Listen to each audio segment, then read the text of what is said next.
Hey guys, hello and welcome. And this is the eagerly anticipated global launch tier list created by the ENC projects team. It's a collaboration video with another fellow content creator, Ibby, Hey guys, it's me. and our special guest on stream tonight with us is Jones1178, also in the ENC. He's a moderator. Say hey, Jones. Hey guys, yeah, I'm Jones. Yeah, as Easy said, I'm a mod and I've been playing Mirrorverse for about 2.5 years. Jones is one of the original OGs, playing since April 2020. Is one of the first people I ever seen on Discord. Super knowledgeable player. Yeah, it's great to have you on stream with us, Jones, giving your opinion about all of these Guardians. Okay, so as we get into this now, let's talk before we get into ours about some of these other lists. I'm sure you guys have seen them knocking around the Discord. We have these people making their own tier lists, and some of them have sort of used some of our old lists to base their decisions on. What do you think about them? I mean, it's a pretty poor decision to base your list on our old list, considering the big patch notes. So I'm not sure why they did that, to be honest. I mean, I think people have just generally taken some of the stuff, and one or two of the other streamers that I've seen, they don't really know about the old Guardians and how they were, so they're taking our word from it and thinking it's kind of how they are now. For us, it's always going to be a little bit difficult because we do have the old Guardians in mind. But that being said, there wasn't that many changes really. Jones, what Yeah. do you think about some of the changes that have happened? Yeah, so I mean, only I'd say 2 or 3 Guardians have had like significant changes. All the rest have been fairly minor, so yeah, it's not too difficult to see where things have Yeah, changed. I agree with that as well. And the plus 7% sort of focus to all the range didn't really change any of them that much, did they? No, not too much. Okay, Yes. so Ibby, do you wanna explain our key for all of the new people listening in and they might not really understand the talent reliance and all of the other keys on the side? So before we get into that, if you look to the bottom left of the screen, you can see that they're grouped by class and sorted alphabetically. So just because Aladdin is to the left of Minnie does not mean that Aladdin is actually better than Minnie or Scar or whatever. But now to the Good key. no, good no. So talent reliance, that basically means that the for that guardian to be in that tier, they need to be using certain talents. So if you want to know what talents you need to be using, you can check the link in the description. I'm sure that Easy will post his talent guide. And for Sig Reliance, that's their 4-star ability. You unlock that once you unlock a guardian at 4 stars. And this basically means that that Sig is very important for them to be in that tier. So basically, if you look at Ursula, for example, she's not usually B tier if she was 3 stars or below, but when she unlocks that tier, she becomes much, much better. Now, high skill, this is one that was really asked about a lot. This basically means that it doesn't mean that you need to control them. It basically, like for example, Baymax, you don't need to control at all. You basically want to leave him to do his own thing. But high skill means that you may need to play him a lot more or know exactly what you're meant to be doing in order to get the best out of them. And now the number of tier upgrades, this is interesting. So as you can see, Mini is A tier. But as you can see a little icon which says Scrooge. So when Minnie is paired with Scrooge, this means that she becomes S tier. Very well put, very well put. I mean, yeah, just to touch upon some of the high skill things as well, like just because you see a H on some of the other Guardians, it is individual to each of them. Like for example, on Baymax again, yeah, you can leave him to do his own thing and you can just press his special whenever and you might stun the enemies if they're in range, or your allies might be in the range, so they'll be getting the aura. But the high skill means to get the best out of them. Maybe switch to them and try and catch an ally or and an enemy, so you're getting the best of both there. It's very tricky to do, but we'll get a little bit more into that. So let's go through our guardians. I mean, do you guys mind if I take Ariel? Go ahead. Yeah, I knew this was coming. Okay, so first thing I want to say about Ariel is you've all read the patch notes on her. She's had a super nerf. Now, this is not true. Yes, she did basically have a balance. Her kit it does cleanse on specials. It still does that. She has a cleanse on her core as well. If you had more than one cleanse, one damaging debuff on her special when you was ready to use it, then you would get the equivalent matching stats. So now that, say if you have 5 debuffs and you cleanse, you will only get 1 stack. That is all that's changed.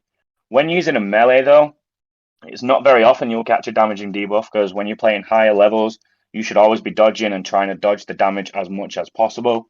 The only place this really came into any circumstantial place was the stories of chapter 6 and 7, when you do get ambushed by those swarms. So taking that aside, she's still S tier in every other game mode. This is because her kit is super versatile. You can use pretty much any talents.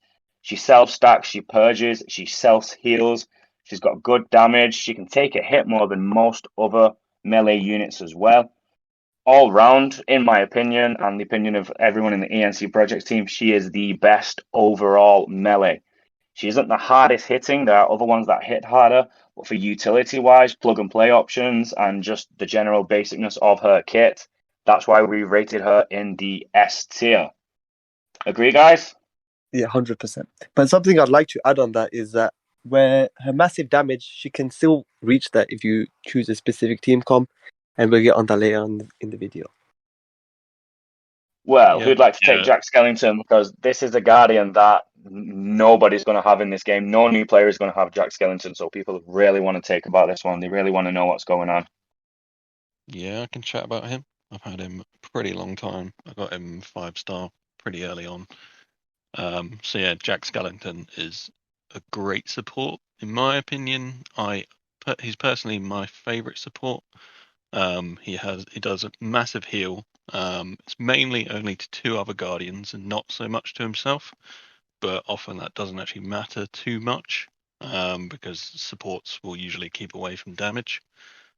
He's also able to provide lots of attack buffs. I think he can give up to about 150% attack buffs, which is pretty huge.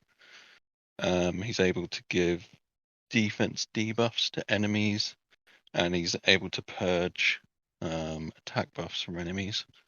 And that last part comes from his signature. Oh no, so that last part gets sort of complemented by his signature ability, which allows him to give every enemy a 0% attack buff. So when he purges those, he actually heals a bit, which is really good. But this also synergizes really well with Maui, because Maui gains defense buffs whenever an enemy gains a buff, and Skellington gives every enemy a buff. So yeah, there's a really strong synergy there. Makes them sort of some of the best. They can make up some of the best team comps in the game. So because of that, yeah, Skelly's definitely up there in the S tier. Do you guys have anything more to say? Yeah, I actually got something to say. So another synergy that actually Jack Skellington has developed with the new patch notes is very similar to the Maui situation. Now, when Scrooge, when enemies gain attack buffs, Scrooge then puts attack buffs on his allies. So Jack Skellington's trick buffs basically initiate that. So whenever a trick buff is on the enemy, Scrooge rather puts more attack buffs on his allies. Yeah, he's a really great Guardian. I mean, his heal sort of is, would you say, the second strongest, only sort of underneath Mickey's? Yeah. That's a Well, very, it can be yeah, go on. stronger than Mickey's Yep. if you use the right talents, but in an ideal circumstance, you probably wouldn't be using those talents. So usually just below Mickey's. But yeah, pretty So that decent. just adds more to the versatility and the power of his kit, which is another thing we do look at with all Guardians. And also that's something we've not mentioned just yet, which is a very big factor, which I think people should know about, is the base stats. So base stats do play a big part in some of these tier lists and some of these Guardians. And the higher the base stats, then the more their talents come into it with their specials, especially if you're talking melees that can do anywhere from 200 to sort of 800% increased damage. So yeah, it's just something we also think about when making these lists. Ibby, would you like to talk about Mickey and the T that's next to him? You can take Mickey, I'll take Scrooge. Oh, okay, I thought you might say that. Okay, so Mickey is the all-round best support, in my opinion. He's the best healer in nearly every circumstance, apart from when Joan said before, if you set Skelly that way. But you do want Skelly to do what Skelly does. So for Mickey, you have all of his talents are absolutely amazing. He has a mirror shield, which does reflective damage. He has cooldown on special for all your guardians. He has a global stun, which is absolutely insane. He has like 3 tiers of healing as well. He has a knockback once he hits 3 of his own charges. He's to me, he's just amazing. Not only that, he's a premium guardian, so you can only get him if you purchase. But it's the cheapest best buy you will ever buy on this game. And I'm not talking about the second to end of the dearest orb offers. He's actually in the store for like $10.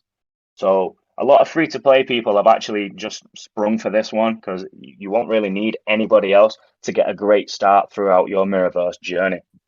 Anything to add, fellas? Covered everything for me.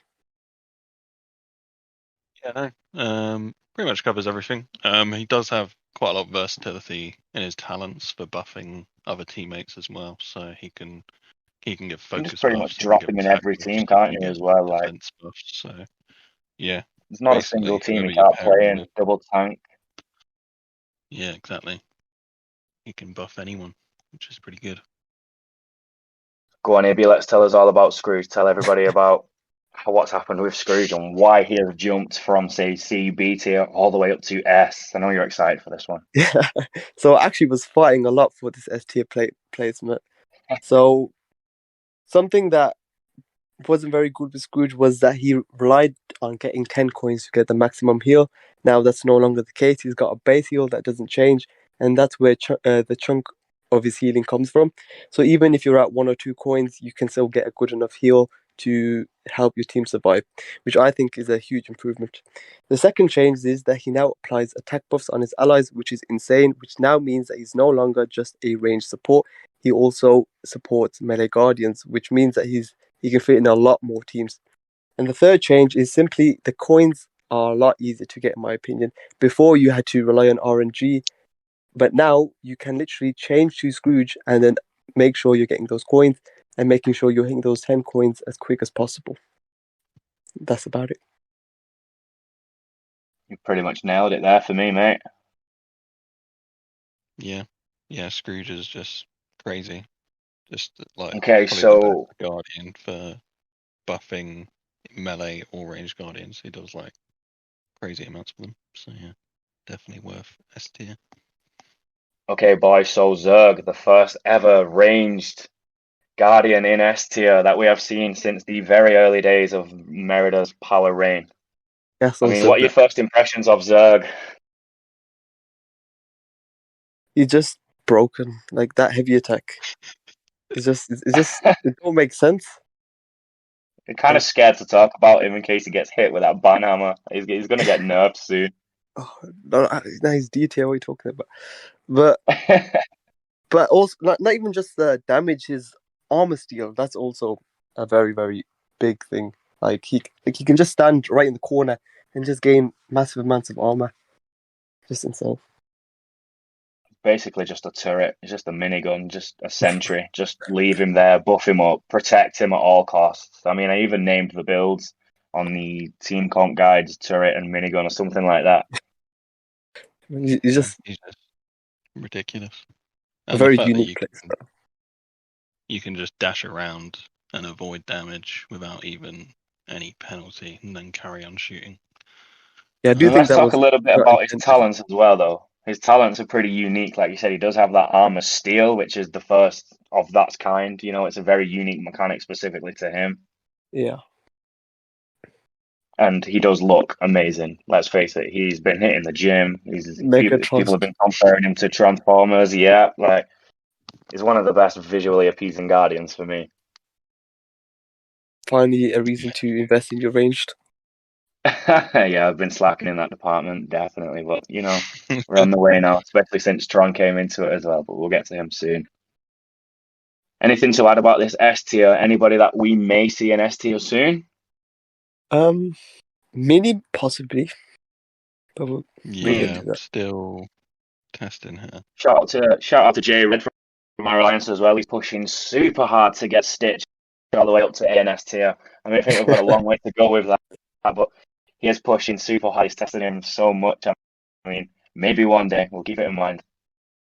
Yeah, that 18-second cooldown is just too long for me. It's far too long. It's far too long. But okay, let's get back on topic. Let's go with A tier. Who wants to take Aladdin? I mean, I did push a little video out explaining him the other day, so maybe just one of you recap it. So Aladdin, he's a pretty high skill guardian, as you can see by the H. So he has a very unique playstyle, and he's got very unique mechanics as well. He's got a shadow mechanic, which basically makes you invisible, and you can literally hit the enemies, and they won't even look at you, which I find very helpful. And if you dash through the enemy, you can also wound them, which is amazing because you're basically doing damage without actually hitting any buttons. And all round, but he is a little squishy at sometimes. But that miss mechanic, pretty good. Definitely one of the squishy and melee guardians. I mean, he does purge as well. I mean, I Yeah. even myself, I always forget about the purge what he does, but he does purge. His cooldown's pretty low. It's like 9 or 12 seconds. It's one of the lower ended ones. Mm. I think he is slept on as well because he's not really used in any of the towers. He's not really used Yeah. in any of the dungeons. So people do forget about him or they'll put him to one side because he is, he's just not needed. But I think he still deserves his tier of A because of everything he can do. And Yeah. his damage output is great. 100%. Yeah, I think because of his purge, it synergizes quite well with Jack Skellington because he every time a debuff is a buff is purged from an enemy, Jack Skellington heals the team, so it does work pretty well in that team with Maui and Jack Skellington. But yeah, I think just not many people use him because he's not required anywhere. Hopefully that changes one day. Hopefully we'll get a new tower, or they might change the four required in the Moats dungeon. You never know. It's always nice to have good guardians built up, especially with new game modes coming out soon. But we'll talk a little bit about that later. Who wants to test Minnie? I know both of you are going really hard for Minnie right now. You have a 5 stars. Both of you, maybe you have a 5 stars too, right? Not yet. Not yet. He doesn't Oh, yet. slacking, bro, slacking. I need to put I've some had it. resources into mine. So I've Jones, had it because you since have the the old five mode. star, I think you should talk about Minnie right now. Yeah, so Minnie changed massively in the global launch update. She used to be D tier. She used to, basically do like 0 damage. The only way she'd get attack buffs is if enemies had buffs and she had to target them. And it just, didn't really play out that well most of the time. And a lot of her kit seemed a bit mismatched. So yeah, we didn't really rate her. But now she's been changed massively. So instead of, she still gets attack. She gets attack and defense buffs based on how many buffs the opponent she's attacking has. So that instantly changes when she switches target. So it's not like Hercules, where it resets every time you change target. It just changes based on who you're targeting. So it's not too bad. And she can get up to, I think it's 100% attack buff and 100% defense buff. So they've got Yeah. 10 buffs. But then she's also been given a way to generate more attack buffs, which has really helped her. So just on a basic attack, she's got a 20% chance to get a 20% attack buff. And on a heavy, it's guaranteed. So that's another that goes up to 10 stacks. So it's another potentially 200% attack. So she could be as high as 300% attack buffs, which is just way more than any guardian in the game at the moment. Ariel sort of pushes like 150, 160% maybe. Minnie's like double that, which is pretty crazy. Yeah. And then she's also, a lot of her talents are focused on boosting her focus and her crit damage and crit chance. And we're still sort of testing that, how well that works. Need to get her leveled up a bit more so she can do some endgame fights, see how much she crits. Yeah, that could be even more damage for her. The only things we're slightly wary of is she does have the lowest health stat in the game. So she could be a bit squishy, but she does have quite a high defense stat. So I actually think it does offset that a bit. She doesn't seem too squishy. But yeah, we're definitely going to keep testing her, see if she makes her way up to S tier. But yeah, just crazy damage at the moment. She also doesn't have too much utility. she has a chance to stun on her special. But that's about it. Things to add, Ibby. I know you've got one thing to add. Yeah. He covered pretty much everything, I think. I mean, he didn't I thought you might have mention this. spoken about the tier upgrade. Oh yeah, I was just about to mention that.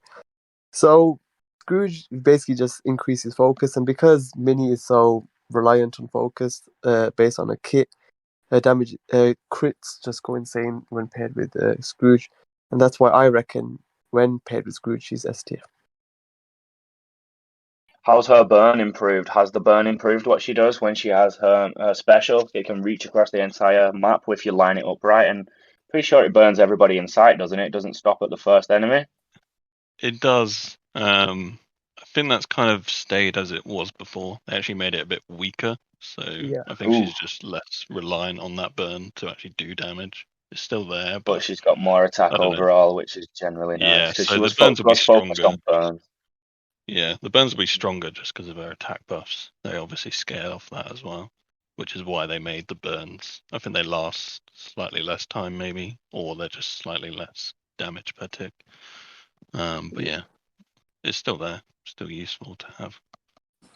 It's just glad to see someone come from the D tier, and Kabam have listened to us because she is only available in the Stardust store. A lot of the beta OGs, it used to cost 19k just for a 4-star version, so we're looking at 95 in total to 5-star her. So Yeah. now that she's only 5'6", and the Stardust since then has been split into 4 groups. It used to just be all together, like you would get Dust for a melee class or Dust for support, and it was all the same. It was just one sort of class of Stardust, but now it's been split. She's kind of more expensive, but it's a lot easier to get her copies, and she's always available, so it's nice. Ibby, do you want to do Scar? Yeah, so Scar is another one of those guardians that are pretty squishy. He is a guardian multiplier in the moat dungeon, so he does have some added value from that. But another thing that he's great is those wounds. They just do a lot of damage, and he's got a 9-second cooldown and a heal block, which means that he's amazing against healers, which is great in dungeons because when you're punching up, those heals are absolutely insane.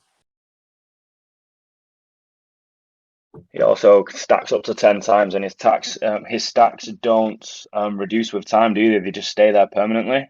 Yeah, yeah. Just Heal block easy. as well. Absolutely insane. Yeah.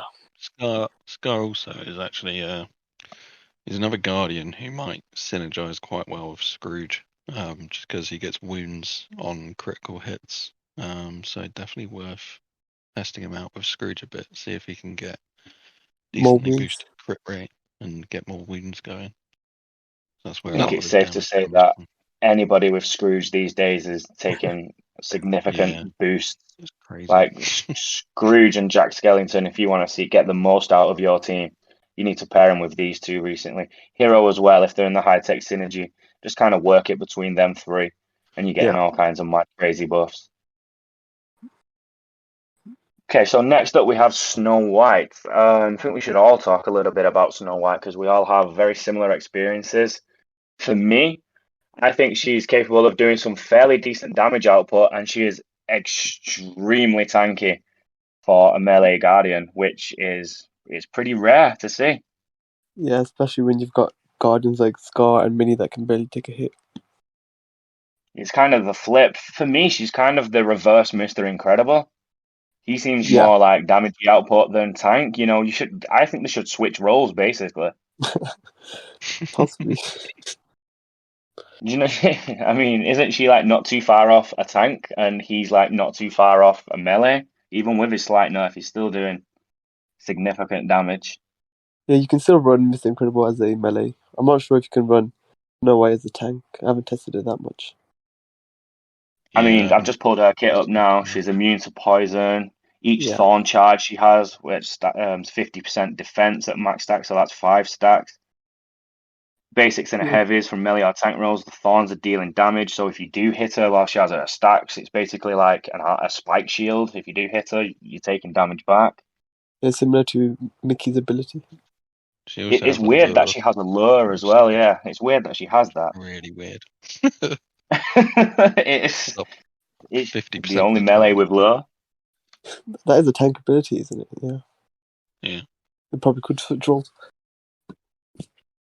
Yeah, Not, she's not only that, weird. she can root as well on one of her talents. So she's got lures and roots. She's kind of like a tanky support melee-ish hybrid. Like, I don't know what they Okay. were thinking. They have been doing a lot of hybrid guardians recently, and she's Yeah, just it's true.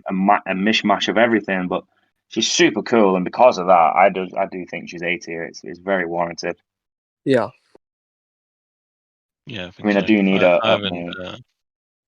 I haven't used her that much myself. I only got her quite recently, but I know there's some other people in the projects team who have used her a fair amount and really like her. So, Yeah, or they've she made very definitely deserves strong that cases. AT.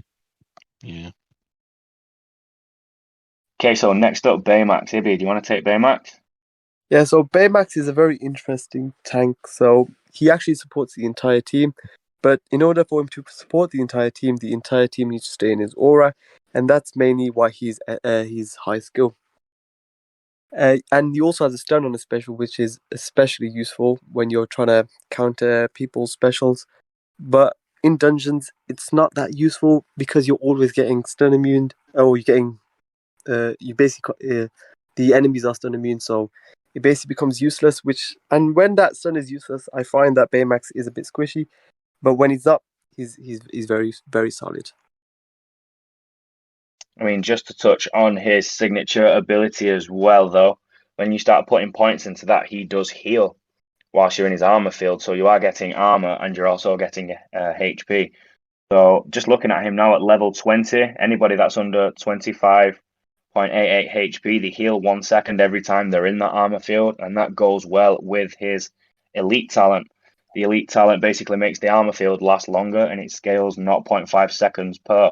So at max level 6, it's an extra 3 seconds, and that Yeah, is on top of his 5 seconds. So for 8 seconds, you're generating HP and armor, which for a tank is all. It's like what Baloo should be doing, but he does it much better, I feel. And because he is also high tech, he synergizes with Hiro magnificently. Hiro boosts all of those stats, what he's got.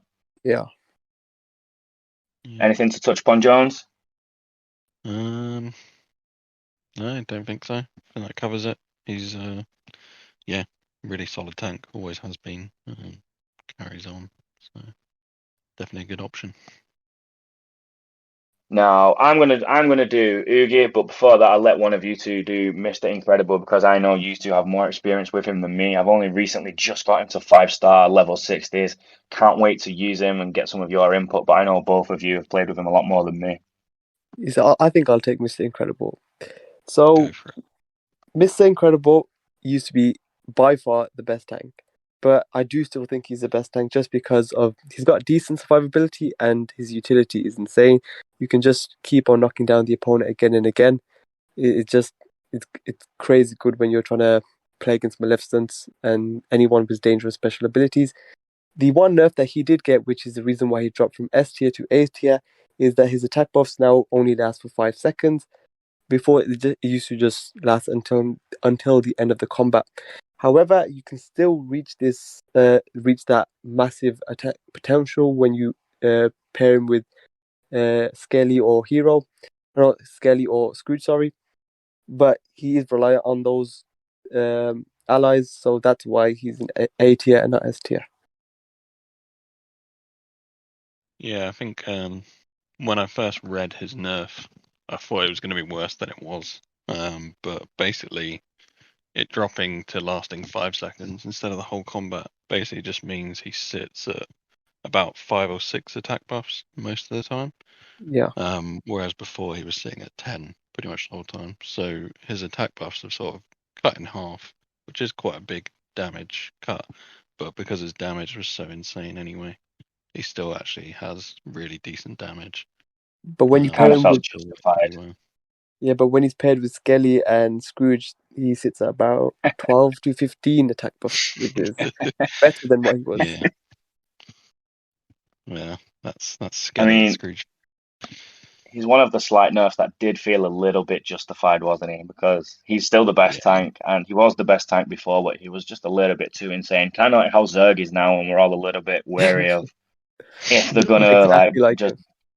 Yeah, it's one of those situations. So I hope none of the command staff are listening to this. Zurg for D tier. We made a mistake. So next up, I'll take this one, boys, because I feel like yous have done the last few, because it's true. So Oogie is definitely one of my favorite tanks, but to see his real benefit, you do need his signet unlocked, and I wouldn't recommend using him anywhere under sort of 4 stars and anything less than level 40. This has always been a factor for me. I don't think he seems to do well at those levels, but later on in the game, he just becomes a brick wall. I'll get through it.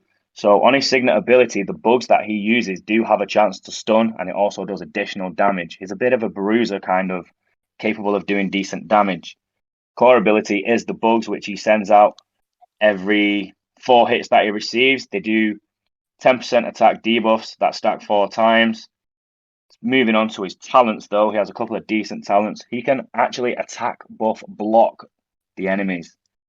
So if you get somebody who does scale super fast, like Herc, Anger, once he sends those bugs out, once he hits them with their special ability, they're not gaining anything. And I've got mine leveled up to level 4. That's 14 seconds that nobody's going to be able to receive a buff, an attack buff. That's just insane for me. It completely negates anybody's damage to be able to ramp up. His other decent talent, Two-Headed Coin. If you use your special ability, it does extra damage. Or when the bugs activate, it hits all enemies, dealing damage as well. The Weighted Wheel talent, it purges all attack buffs. So if you choose not to use Black Widow Charm, which is the attack buff, and you use Weighted Wheel, you can drain them all anyway. It's quite a high percent on special. It does extra damage as well, and it will always purge all attack buffs with that talent on. And then the elite talent is just more damage.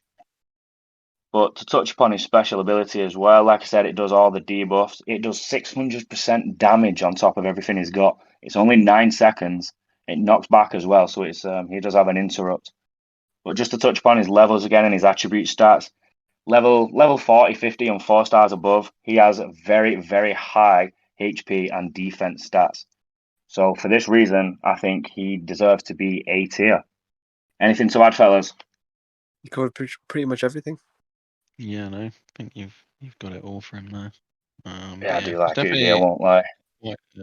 Quite an interesting tank. I think he's the only tank now which doesn't produce any sort of armor. But yeah, now that Genie's been given some, I've actually never noticed that. It still works really well. He doesn't boost his own defenses. He's more of an offensive tank, which is why I feel for him to actually be a tank, you do need to level him up. But when he does, he holds his own. I don't know if you guys remember the old towers where he was sort of the go-to tank. Yeah, back in the day. They're not too long ago. Okay, so next up, Evil Queen. Thoughts on Evil Queen, guys? I know we've got her in the A tier category here. Jones, Don't all shout out once. I only have her at like 2 or 3 stars. I've barely used her. But yeah, just listening to other people in the project's team, and they've sort of said, generally you can build up the poisons pretty well, which I think builds up the. I can't remember what the name of her special debuffs are. Charges. The Heartsbane charges. So you can build up a decent heal fairly easily, I think, which is pretty good. But she also applies, I think it's defense debuffs, and possibly some other debuffs on the enemies. So there's quite a lot of utility. She has attack debuffs, defense debuffs. She also has a unique mechanic, which is called Dizzy. Yeah. Oh yeah, that's it, the Dizzy one. So yeah, Dizzy. Yeah, I think it basically makes it so that the enemies are basically have a chance to miss their attacks. Yeah, basically it's just another word for the miss mechanic. Yeah, pretty much. That being said, all in all, she does have one of the greatest heals in the game if you do sort of get all of those charges up and you have the right talents. The Heartsbane Harvest, all allies heal 1% each second for 4 seconds, with each Heartsbane charge onto the enemy adds 0.5 to this value, max stacks of 10. So you're looking at a 6% heal just from the special and just from healing up those charges. Then you can also add on a basic HP talent to increase all of that. Using her special ability, Hopeless Cordial. If you have 8 or more, all allies are healed. An additional 1.75 on top of that once you defeat an enemy with that on. It's fairly easy to execute as well. I mean, I know you guys haven't played with her much. I don't have a super high star, but I have tested her out at lower levels with lower guardians, and she does slap. Yeah, I hope they will get higher stars soon. But yeah, obviously she only just joined the common pool recently, so yeah, a few of us are still Yeah, lacking her at decent stars. unless you got lucky with the fames, or if you bought one of her bundles, not many people have gotten around Yeah. to fully testing her out. Okay, Yeah, so who wants to do Frank Wolff? We're all experienced with Frank. I'll take Frank. So Frank is very similar to Baymax, but instead of the aura being around Frank, it's placed wherever you use a special, and even if Frank moves away, the aura still stays in the same place. So that's another reason for why he's a high skill guardian.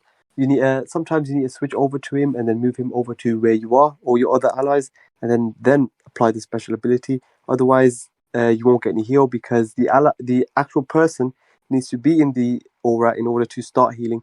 But one positive is that you don't really need to stay in the aura, but there are benefits for staying in the aura, such as the mist mechanic, some immunities, and another great thing that Frank does is his root. So whenever a enemy first enters the dense foliage or the aura, they're rooted, which is a very, very reliable utility mechanic. Yeah, his heal is pretty great as well. To say he's like a tank that you have to move around.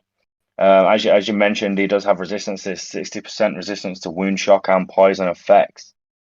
If he's struck by a critical, he can gain 10% defense buff that'll stack 10 times. So if they're not missing him and they are hitting him with a crit, he's only going to get stronger. But he does have a weakness to burn. So if anyone does apply burn, all of those stacks are gone. That's just on his core ability. You got to be careful with the Maleficence and Angers. He's immune to root as well, which is inside when he's inside his foliage. Yeah, they Just also do damage as well. His talents are pretty cool as well, especially Might of Timbers if he's standing in it and his heavy attack. So AI controlled one if you're just using other people. Pop his special on the floor, control somebody else. And the AI tend to use heavy attacks quite regular. And I've got it at level 7. It's a 38% chance to root. 30% chance to root, but with 38% extra damage on top. So he's one of the more useful guardians AI controlled as well. You only really have to switch to him if you want to position his special around enemies or around your team to heal if you can't maneuver your team over to him. Whew, we've been going through this in depth, haven't we, boys? Who wants to do Hiro? Because everybody loves Hiro at the moment. Yeah, I'll take Hiro. Yeah, I've been a huge fan of Heroes since he was added. But yeah, basically Hiro is quite an interesting support. His heal isn't that strong. It's not too bad, but it's nothing crazy. So, and then his main benefit is that he buffs other Guardians' buffs. So basically, any buffs that any other Guardians gain, which is pretty common, especially for DPS units like melees or ranged, a lot of them gain a lot of attack buffs and focus buffs. And yeah, he basically just makes all of those even stronger than they already were. So it just boosts them up even more, and seems to have some pretty crazy impact on some people, which is just really good. And he definitely synergizes well with other support guardians, just because his heal is a little bit weaker than you might want. So he does go very well with Scrooge because of that. Obviously, Scrooge gives a lot of buffs as well. But yeah, that's pretty much how his kit works. The other thing is he has synergy with high-tech guardians. So basically, he's got talents which I think boost the healing of other supports, and if they're high-tech guardians like Scrooge's, it actually doubles that healing boost for them, which is pretty good. It's a nice little bonus. But yeah, Hero definitely has some crazy impact on some team compositions.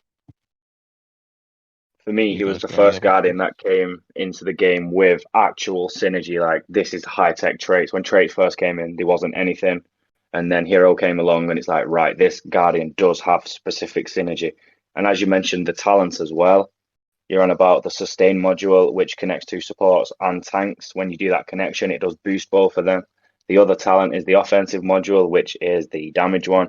And they're both crazy. They scale kind of well, and they are two-in-one talents. So it'll connect to support and tanks on one, and ranged and melee on the other talent, just to boost them up. Ibi, got anything to add? You covered pretty much everything. But you can I take mean, does have a Tiana. cleanse as well. I'll I'll take take Tiana. the big man. Oh, you want the big man? Oh, should have seen that coming. Should have seen that coming. Okay, so Tiana, she is the queen of cleanse to me. That's what I label her. She cleanses everything, a core ability. When she uses her heavy, she has a chance to cleanse. And if she doesn't have anything worth cleansing, she'll save up 3 charges so she can cleanse when she does get debuffed. And she also turns these cleanses into attack buffs. She gets 3 of them. They last 10 seconds. She has quite a decent heal, to be honest. But the way she heals is she throws a potion at one ally, the one with the lowest HP, and then it deals damage and it'll knock them back. And the heal does 10%. She has an extra heal that does 10% to all and grants 1 cleanse to an ally. The signature ability has a chance to inflict burn on heavies, which deals 12.75 for 4 seconds. So she's quite versatile already for a support. She's doing some decent damage. She's doing burns. She has knockback. Enemies hit with a special, which is when she throws the potion at an ally if they're around her. They have a chance again to be inflicted by burn. Just to touch upon some of her talents. As a buffer, the attack buff from Tiana's core gets stronger. Hearty Gumbo. Tiana heals all allies within range of the special ability, additional 3.14, and that's at level 5. So the healing capabilities do increase throughout. And as I mentioned before, the full belly, the elite talent, each time Tiana or her allies would gain a cleanse buff from Tiana's special ability, but cannot due to hitting the max stacks. For each excess cleanse buff, Tiana instead grants all allies 8% attack for 10 seconds. So once she reaches that cap, and once the team reach that cap in those fights, then she is just super buff in the attack again. So for me, all of that extra healing and the extra attack buffs, the knockback as well. She's probably not the easiest to use, and she's kind of talent reliant to build her in the right setup. Again, the talent guide will be linked in the description. Feel free to check out everything we've been talking about. But yeah, the healing and the buffs definitely rate her in the A tier. Ibby, take it away. Gaston fanboy number 1. So Gaston, in my eyes, is still the one and only range you want to level up. So Gaston, he's just pure damage, honestly. Especially paired with Hiro, especially paired with Scrooge, just does an insane amount of damage. And I think the highest we've ever seen is probably 25k on his special, and that's credit to Ninja, obviously. Yep. But that's pretty. I mean, you got to play him with a specific playstyle. Obviously, if you don't play him the right way, you won't see results. You need to use those heavy attacks, which can be a bit hard to use, but I wouldn't say it's high skill. You just need to know when to use them properly. And he's got a decent utility. He's got that route, but yeah, that's about it. Got wound as well, don't you? That's how you have to play him. Get the wound on him. Use the heavies to inflict the wound. Shoot the special. Hit the big damage. Yeah. And Okay, so Tron. Thoughts on Tron? well, I was just going to say on Gaston, he's Oh, obviously sorry, the mate. Go on. emote dungeon bonus guardian. Oh That is yeah. always a useful thing. Yeah, good to know. See, if he gets too carried away with it and he forgets key aspects, he was a fanboying over that 25k damage. Let's be honest. I mean, I don't Ibby's see my Zurg doing 25k. Just saying. He does it in like 4 seconds. What you on about? He does that constantly. You just don't see it because they're dead. Yeah, big numbers, better yeah. guardians. That's my opinion. Yeah, but I'll take Tron. So I invested in Tron pretty heavily as soon as I got him, as soon as he came out. Took him way up.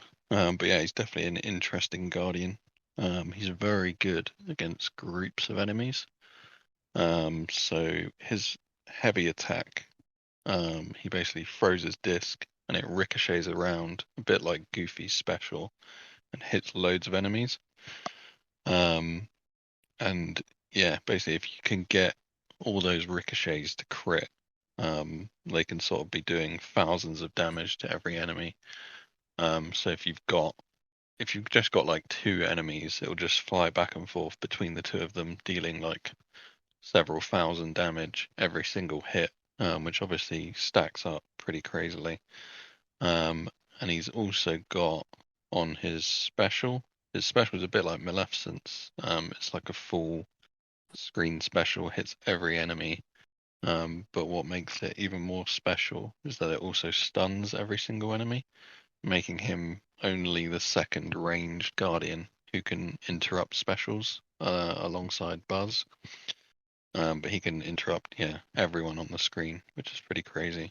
But it's definitely a useful bit of kit to have.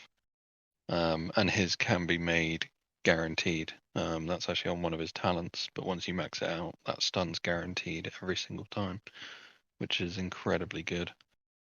But yeah, his other talents worth noting. Basically, one puts a fairly big defense debuff on every enemy as soon as they appear in the encounter. It's about, I think it maxes out at about 20% when you fully level it up. I've got mine at about 15% at the moment. And then, so you've got the stun, and then the last one is basically you increase the ricochet limit on his heavy attack.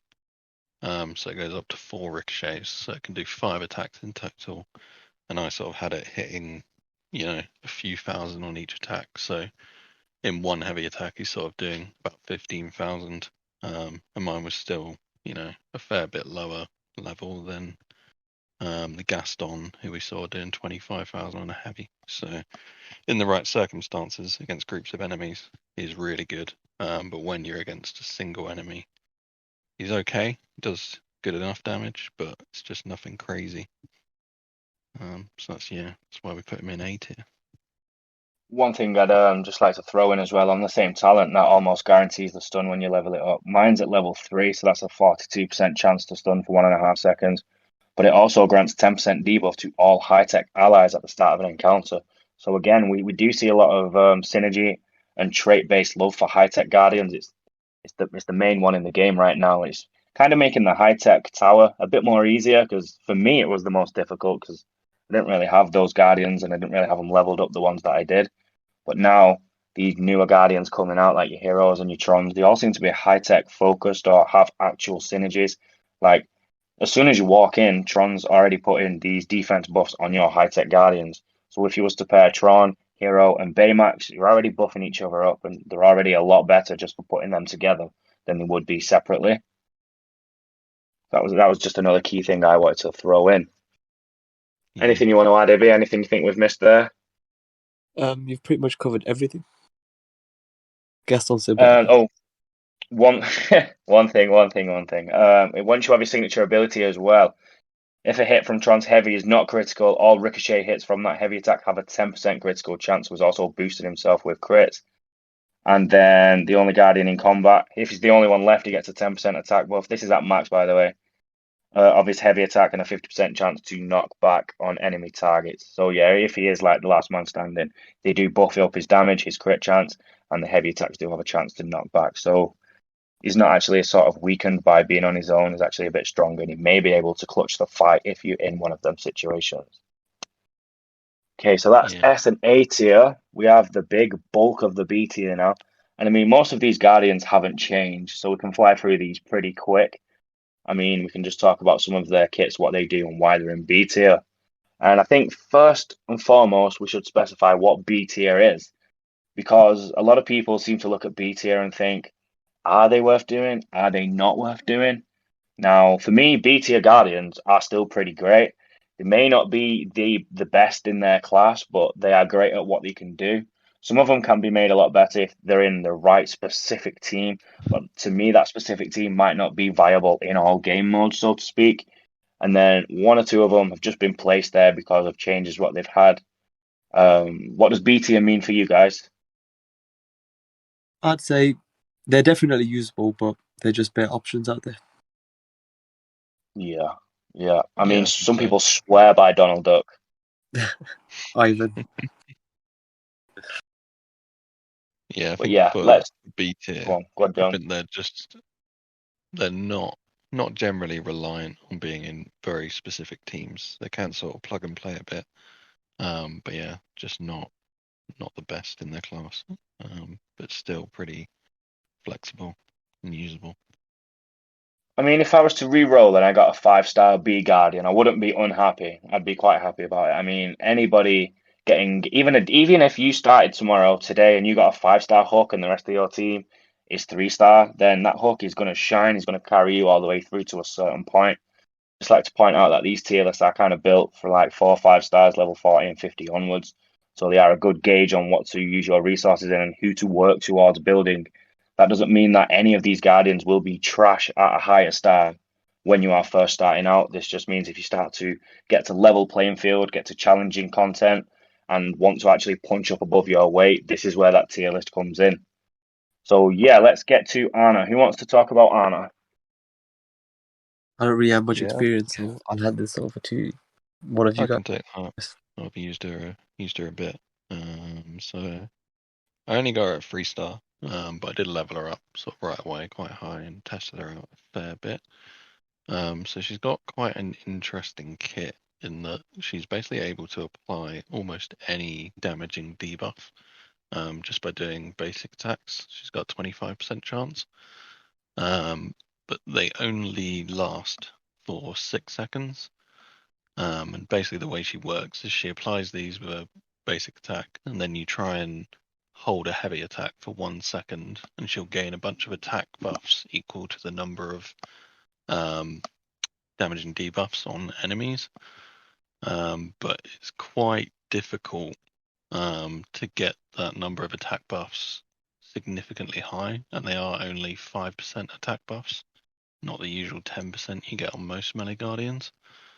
So it's definitely an interesting kit, and if maybe there was a guardian in future who extended the duration of damaging debuffs, then that would definitely be quite interesting for her. Might make her a lot more viable. And just a quick note, some of her talents. She does have some talents which are very focused on fighting Titan-born enemies, which I think is a bit of an odd one because they're not really that difficult enemies to fight. So I kind of see it as a slight waste of a talent. Kind of reminds me of Baloo's old talent, where he gained a buff for destroying one of the chroma stones in a level, which is a bit of an odd one. It's a bit more I think useful that's than actually been that. removed now, that Baloo Yeah, talent. it has. They got rid of it because it was so niche. But yeah, the Titanborn one is useful to some extent, but her other talents are definitely better. So she can basically have a chance of going indestructible when she's holding her heavy if she gets attacked, which is definitely useful because you need to hold it to gain those attack buffs. And then I think you can boost the strength of the damaging debuffs and also the attack buffs, which is useful because those attack buffs are a little bit weak. So yeah, I can see she has potential in the future if there's a guardian who sort of boosts the duration of those damaging debuffs. But for now, the damage output just doesn't quite get up there, and she doesn't really have much else in the way of utility. So that's why we dropped her in B tier. Yeah, I'd agree with that. They've definitely gone for quality. They've definitely gone for quantity over quality with those debuffs that she applies. But another thing to touch upon, she does have a knockback. Her cooldown's only 12 seconds.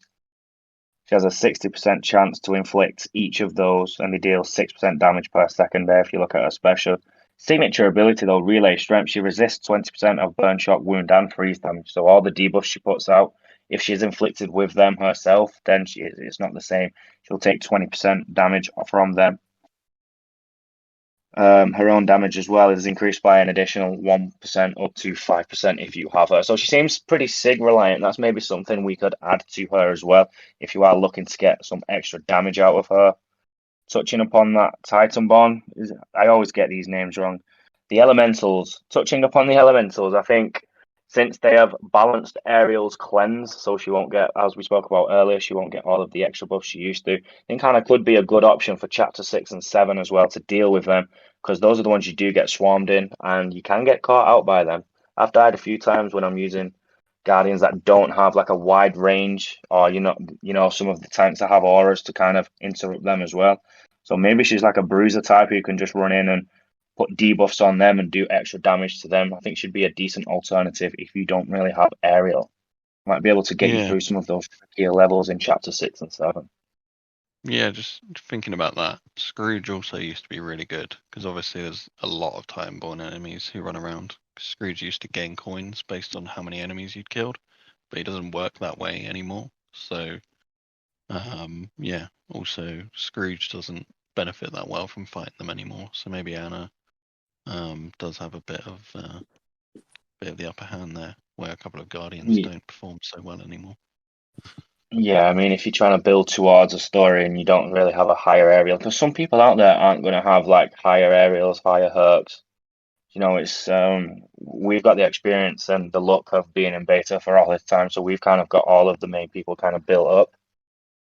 So if you get Anna, and she's kind of one of the newer Guardians. She's in the event now. She's only been out a month or two, and they've brought her back in. So I know Yeah. there's a few people thinking that this is kind of sus. We do know about Rift Raids coming up soon. We don't know anything more than the name and what are the new things called? Relics. We don't know if they're new buffs, new collectibles. We don't have a clue what they do. But yeah, those are the only things that we have seen and that we're sort of allowed to talk about. And yeah, so a few people are speculating that maybe something of the new Rift may like complement Anna's kits. They may be like some big Titans, some big Elementals. Personally, I don't think so, but I guess we'll all just have to wait and see. Okay, so next up we do have Anger. Now Anger has Hiro next to him and he has the 1 star above his head. So basically this means that Anger, if you pair him with Hiro, his damage just gets super amplified. And because Anger rapidly gains his own stacks, he's capable of doing absolutely immense damage and burn damage all around. Just going to pull up his kit a quick second because it's been a hot minute since I've played with Anger. But there was a member of the ENC Alliance and is also in the projects team who was doing what, 42k damage, was it? To Yeah, every enemy that was around it. So it was like 100k plus damage on screen. It's the most insane thing I've ever seen on this game. So yeah, if you do play him in the most specific way possible and you play to all his kit, have the right talents, and I think it was in one of those swarm enemies because it is reliant on certain enemies coming into battle as well for stacks. Then yeah, the damage you can see even outshines the magnificent Gaston, and no matter how much fanboy Inhibi does, it doesn't matter because numbers speak for themselves. They don't lie, do they, Jones? No, they don't. Numbers That do is, not lie. some crazy numbers there. But taking away from that, we've placed him in B tier as a good place for him. Like I said, he does gain a lot of attack boost. Once you do use his special, it'll burn everybody around him and do the damage as well. He does have an interrupt. Special abilities, 12 seconds, it's not bad. 800% damage is a great booster for him. But besides all of the burn and the damage, that's basically it. I mean, he does have low base HP compared to most other Guardians. I mean, mine's Astral 1 level 50 and it's only 2,490. So I think he's only like a couple of pegs above Minnie for melees at the bottom end of the lowest HP. He seems to have his stats are kind of equal all around. I mean, he has like a semi-low base damage attack, but it does with all the amplifications and all of the stacks, it does shoot up. And again, with the right team, it does go as crazy as we've said. I'm gonna dig out that screenshot actually and be able to show the people just so they don't, suspect anything dodgy. Or we'll just get that person in question to replicate that, and it will be fun because it will be good to show everybody that there are Guardians out there capable of doing 5-figure numbers. yeah. Another thing as well, which most people don't use him, he does buff himself. When a boss enters, Anger will gain 5% attack buffs as well. So he could be a very viable Guardian for the gem dungeons if you don't have any of the A tier or Ariel, who's an ST. If you don't have any of them, then Anger is a solid option. There is better, and there's better all-rounders. But yeah, I think I've pretty much covered most things for Anger. He is pretty fun as well. He's fun to play. Just runs Yeah. around the angry little man, throwing stacks up for fun. Yeah, I think you've covered it.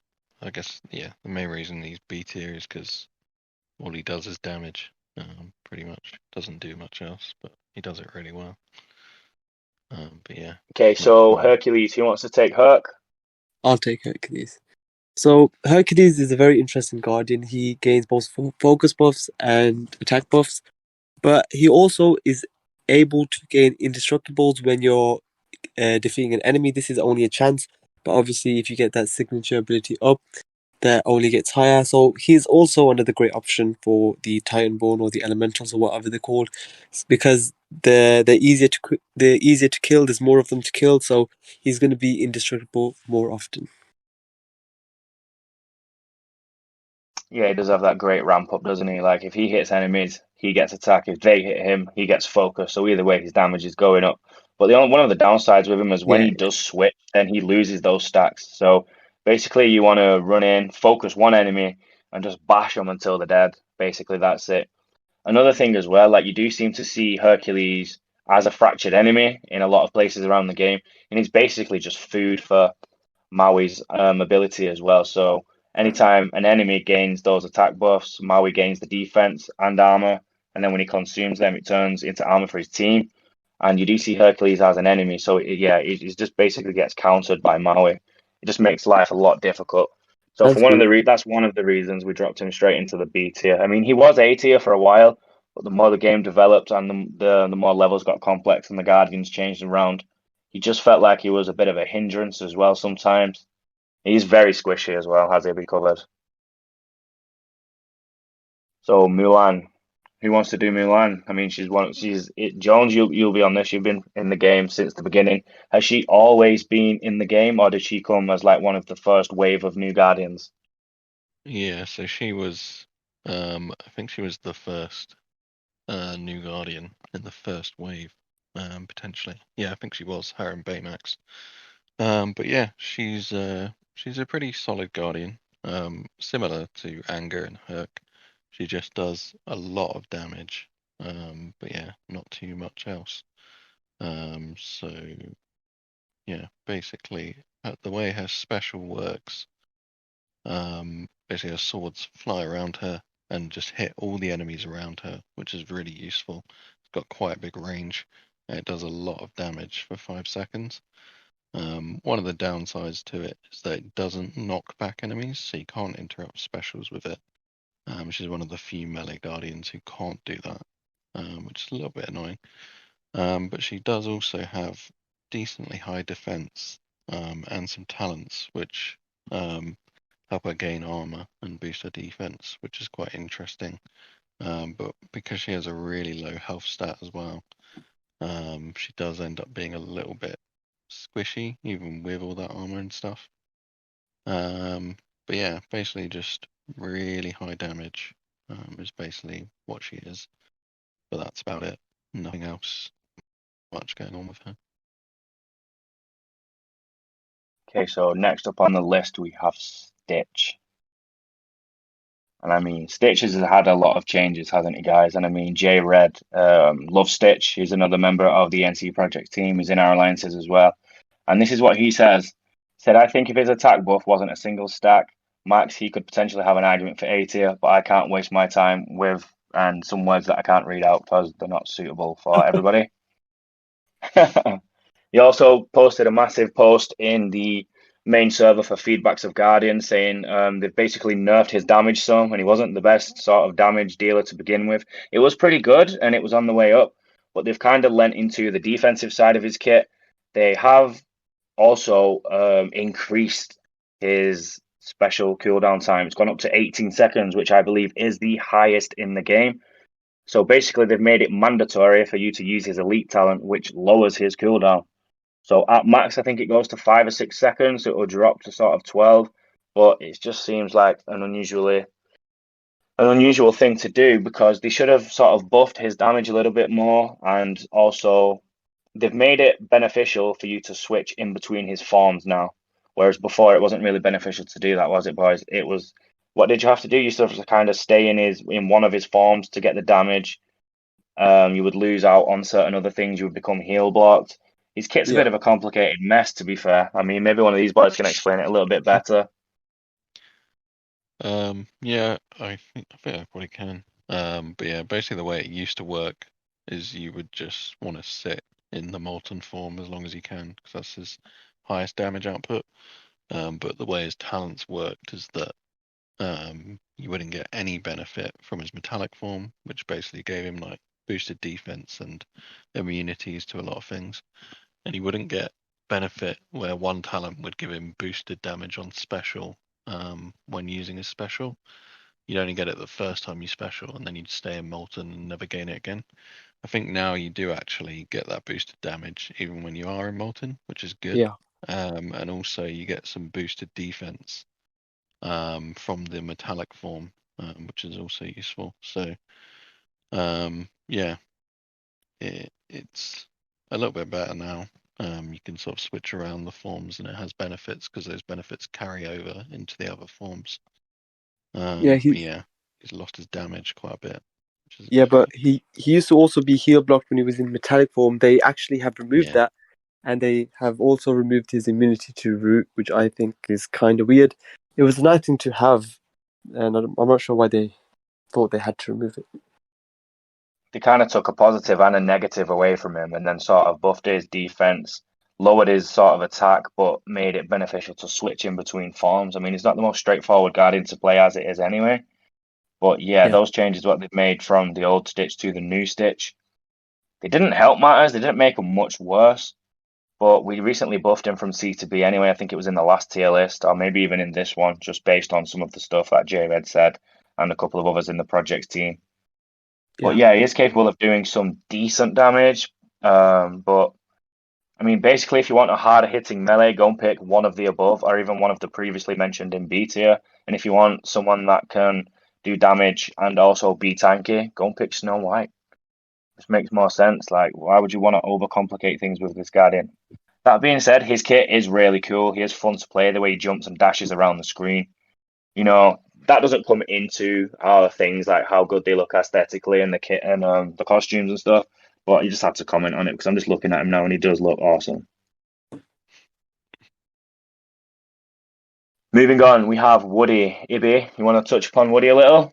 yeah. So Woody's an interesting guardian. He's got a lot going about him. So he's a melee guardian, obviously, but he's got some support characteristics. Like he's got talents that boost the allies' attacks, their healing, and he is pretty high skill, especially with his heavy attack that is a ranged attack, and his basic attacks are melee attacks. So he does take a bit to get used to, and obviously because his talents are all pretty good, he is pretty talent reliant. And my issue with Woody is that there isn't really a team where he shines and like his kit really uh, is basically making use of his abilities. So maybe that happens in the future. So I think that warrants a B tier. He is kind of an in between melee slash ranged, which is kind of weird. You can sort of play him as one of them. But if I'm not mistaken, on one of his talents, he does have a very unique mechanic, which he does. It is Warrant.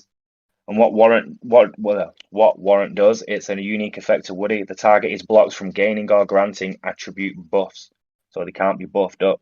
Also, he has sort of what would you call it? An advance on villainous. If a villainous guardian is there, then he also does basics and heavy damage increase to them. So yeah, he counters villainous in a specific kind of way.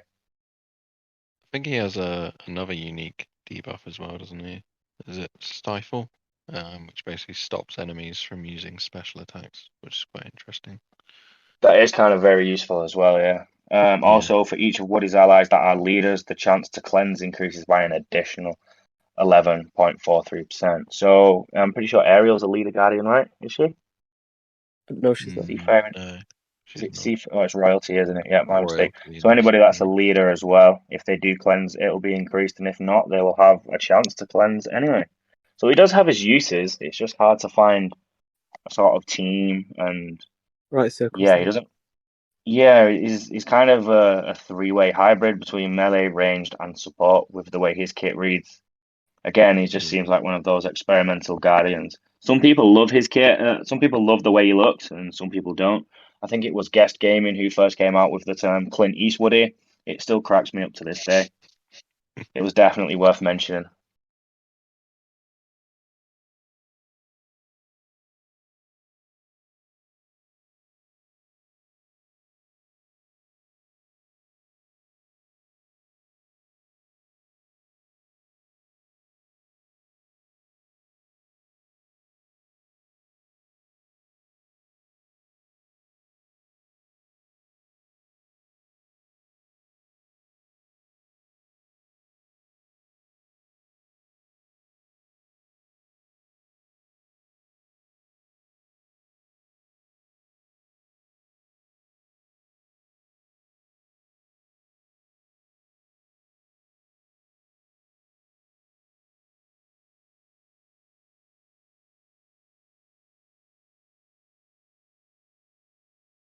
Okay, so next up we have Baloo, and I know a lot of you people out here have been waiting to see our reasoning for Baloo if you've already gone ahead and seen the tier list. So I'd like to spend a couple of, well, maybe an extra minute compared to the others, just to tell you about what he used to be like and to how he is now. So first things first, the talent, well, what do you know? It used to only give you a buff when you would destroy chroma stones, which are those heals and armor gains and the red ones that explode when you're in the campaign level. So we had a talent that revolved all around that, which was pretty useless to be fair. Outside of the campaign mode, I've got it here at level 1. I've never upgraded it. It was awful. His core ability now, though, when spending cargo charges, you don't have to be near Baloo to gain the buffs, where you used to have to be in his aura, so you had to play close to him. So this is a great change as well. They've also reduced the heavy attack timer from 1.5 seconds to 1 second, so that's a great change in his favour. They've removed the max stacks on his defense buff. That used to be 3 stacks, now it's removed completely, so you can stack it to the ceiling if you wish. The signature ability, whilst holding a heavy attack, Baloo gains a 10 to 50% damage resist buff. Previously, it used to be 90, and in addition to 70% ignore the stun and knockback whilst holding a heavy attack. So that one's a bit different, that's a change. The talent Mango Fandango healing has been increased from 1% to 3%. So if you are lucky and the RNG pops up with that and you get the healing from the core ability or a special, you have the extra chance through the talent, and then it's also gone from 1% to 3%. So you should notice significant difference when playing Baloo if you get lucky. Also, the change to the AI Baloo, he holds his heavy for a short amount of time before releasing to reduce the chance of him getting knocked out of his heavy attack. AI Baloo was pretty bad. So now, hopefully, with the other little change I'm going to mention now, he's less likely to use his heavy attack unless he has 5 or more cargo charges. So he's not going to hold it as long, and he's not going to use it if he's only got a couple, because it's pointless. So he won't be wasteful as much. Basically, they've increased his AI behavior, which is decent. So for these reasons, and just through some initial testing, we've took him out of D tier, which was completely useless, and we have dropped him into the B tier. So he has actually jumped ahead of Genie. Anything to add, EB? One thing I want to add is that he is a very annoying defender. So possibly if there's a defense mode where you place your defenders, he could possibly be someone that you want to rank up just for defense. I mean, yeah, I think we've got more to see from Baloo in the future, especially with the buff. I'm hoping there is some sort of game mode or some sort of level coming out in the future where he will actually shine, because it's Baloo after all. He is a good character out in the Disney universe. And his kit's pretty cool when you look at it. He's got like the propeller and he's got the shield there. He certainly needs to have his day, doesn't he? Yeah, 100%. Okay, so next up we have Donald Duck. Now, Donald Duck is actually a decent defender. He's a great tank, but that's all he seems to do. He doesn't really provide much in the way of utility for the rest of his team, but if you are looking for a Guardian that just wants to tank damage, then Donald could be the choice for you. His kit reads, each time an enemy hits Donald, he has a 10% chance to gain 10% defense buff. That stacks 10 times, so that's great. The special ability, each time Donald activates his special, he gains 10% defense as armor. He's got a very low cooldown coming in at 9 seconds, so you can really use this quite regular. If you have Mickey on your team, that will drop to 7 seconds, so he really gets going. Apart from that, his talents, we've got Steeled Resolve. Special ability grants additional armor to himself, defensive attitude, the core, 71% to grant, 10% defense when it activates.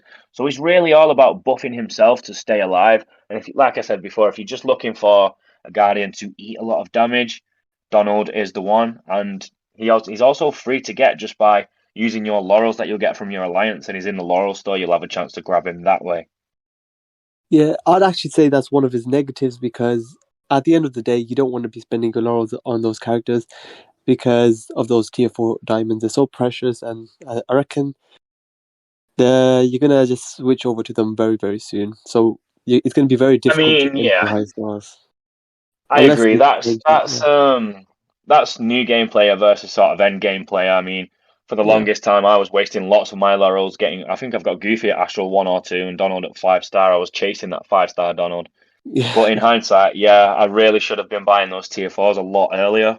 Yeah, I So, completely I get it mean, now. people are going to want to get Donald to at least 4 stars though, just to build out their roster because he is decent, and then maybe they could switch to that decision. Hopefully, as Yeah. well though, they bring those T4 gems, they make them a little bit more readily available, so it might Yeah. not be an issue. Yeah, or they just So overhauled it also altogether.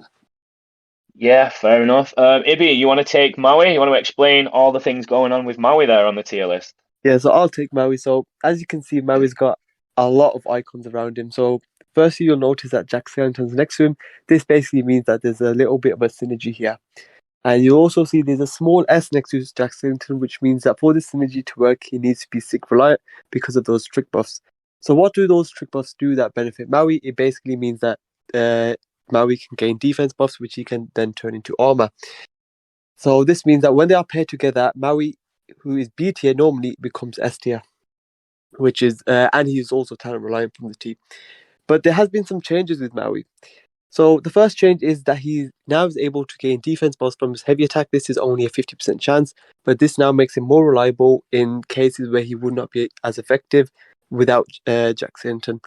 Usually that would make him maybe move up to A tier, but his armor has been reduced or slashed like by half, which make us feel that it's kind of counteracted each other. So we feel as Yeah. if that B tier is a fair enough spot for him.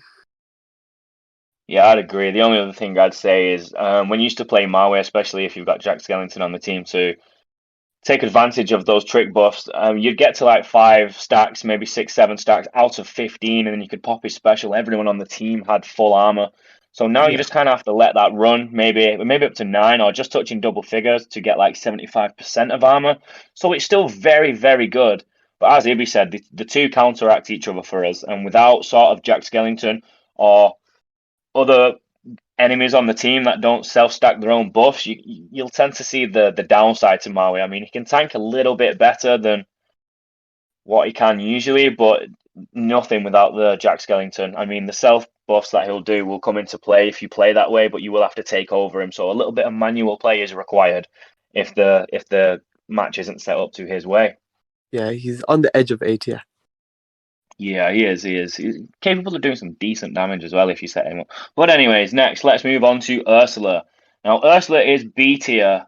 She's jumped up from C over the last couple of tier lists. Not many people seem to use her, but she is a very good alternative to Maui in the Seafaring Towers. Now, you'll notice she has the S symbol, which means Sig Reliant. And this is a very key part of her kit. I think without this, then she'd probably be C tier. So the signet reads, whenever an enemy inflicted with binding contract is defeated, Ursula gains, and then the percentage of your signet. So mine is 64% armor. Now, the thing to note with this is Ursula doesn't have to be the one that kills the person who is inflicted with binding contract. Anybody can kill. So you can just literally run over, put this on an enemy that is nearly dead, who sort of your melee is fighting, or anybody basically, or just run over, hit that enemy down first, and then you'll have all of that armor. Adding to that, her core is very good, disarming presence. Whoever Ursula engages with is inflicted with a minus 2.5% attack debuff every second, and that stacks up to 8 times. The downside to this is the second she switches target, that stops and you have to start all over again. So she does have some great potential. She has a low HP base stat, but she has a very high defense stat. So that kind of counteracts each other as well. So she's very reliant on that Sig and that armor to actually tank when you're about to punch up. He's also got a Anything to health add, Ib? base. Yeah, she's also got a health basic, so that can help offset that low health stat, which is pretty good. Yeah, that can come into play as well. Also, I'm pretty sure she does have extended damage. Yes, she does. She can sort of boost up her damage. There we go. Parasitic claws. If Ursula hits an enemy that's inflicted with her claw ability, it's a low percent. Mine's nearly maxed, and it's 15%. She has like a 15.58% to heal herself for 5% HP. So it's a very low chance, but if that does come in, you will notice significant 5 HP percentage. So yeah, she's kind of a little bit RNG-ish, and she is very sig reliant, but she is good if the level is sort of catered to her needs. So that's why we've put her in the B tier. Okay, so now on to Belle. So Belle is basically just a healer. She doesn't support the team in any other way. She doesn't give any attack buffs like Mickey, Scrooge, or even Ian. But one thing that I do like about Belle is that she heals at the start of an encounter, which is very good where you need health over multiple battles, just like dungeons. So I think she's an amazing guardian for dungeons because as soon as you enter a new combat, you start healing, even though straight away, before you have even taken any damage. So where you have taken damage from previous fights, you can heal straight away, which I find very helpful. Anything to add? Yeah, at the beginning of each combat as well, she also grants a defense debuff, and she has a 15% chance to grant an additional 10% armor on her special. So on top of every heal that you are getting, there is a small chance to grant 10% armor, and you do notice it quite a lot. Yeah. And also the signature ability, the higher up sig you get adds a percentage on top to that armor percentage. So it's at base, and then Belle's special ability gains an additional 10.15 chance to grant armor to the allies, and that's at level 18 on the sig. So yeah, her talents are pretty much, I've covered it in the other talent guide, but basically she's just a super healer. That's all she does. I mean, she'll carry you sort of as a mid healer through late game, early game, mid game. She's very reliable. It hits everybody. You don't have to do anything special. Just pop her special ability and there you go. Yeah, very easy to use, plug and place. Yeah, she can go in any team and perform how she's built. So yeah, she's a nice healer. Yeah, so now on to Ian. So Ian is a very interesting support. So unlike Belle, he also does other things other than healing, but the healing is actually one of his main disadvantages. So early game, it's a pretty strong heal, but towards the mid game and late game, the heal starts to drop off because there's no talents to allow for that heal to become any stronger. However, in this new update, he has seen some significant buffs, especially with his buffs, where he gives attack buffs and defense buffs. And it is a very noticeable difference, and that's why we decided to move him up from C tier to B tier. Yeah, and just like to add as well, it is quite significant. I'm one of the only people that play Ian at the high level, and it was a regret kind of up until now. But not only that, he has been one of the moat guardians in dungeon for the longest, along with Baloo, Scar, and Gaston.